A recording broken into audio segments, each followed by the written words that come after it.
মুর্শিদাবাদের রানীতলায় ফের গ্রেফতার হলো একদল বাংলাদেশি নাগরিক। গতকাল গভীর রাতে রানীতলা থানার পুলিশ গোপন সূত্রে খবর পেয়ে শিবনগর ঘাট এলাকায় অভিযান চালায়। সেখান থেকে আটক করা হয় 4 বাংলাদেশি যুবককে। প্রাথমিক তদন্তে জানা গিয়েছে তারা বৈধ নথি ছাড়াই অবৈধভাবে সীমান্ত অতিক্রম করে ভারতে প্রবেশ করেছিল। পুলিশ সূত্রে খবর, ধৃতদের নাম আল আমিন শেখ, সাব্বির হোসেন, মামান আলী এবং মোহাম্মদ বিপ্লব।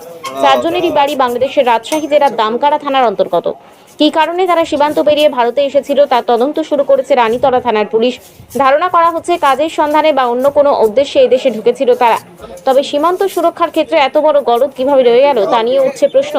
এই দিন রাতে আটক করার পর প্রথমে থানায় নিয়ে গিয়ে জিজ্ঞাসাবাদ করা হয় 4 জনকে। পুলিশের তরফে জানানো হয়েছে আজ তাদের লালবাগ আদালতে তোলা হবে এবং তদন্তের স্বার্থে পুলিশ হেফাজতের আবেদন জানানো হবে। ঘটনার পর এলাকায় ব্যাপক চাঞ্চল্য সৃষ্টি হয়েছে। সীমান্ত এলাকায় নিরাপত্তা ব্যবস্থার ঘাটতি নিয়েও ক্ষোভ প্রকাশ করেছেন স্থানীয়রা। তাদের অভিযোগ, বারবার এভাবেই বাংলাদেশি নাগরিকরা অবৈধভাবে ঢুকে পড়ছে, অথচ সীমান্তে নিরাপত্তার কড়াকড়ি দেখা যাচ্ছে না। পুলিশ প্রশাসন অবশ্য জানিয়েছে এই ঘটনার সঙ্গে যদি বড় কোনো চক্র যুক্ত থাকে তবে তারও খোঁজ জানানো হবে।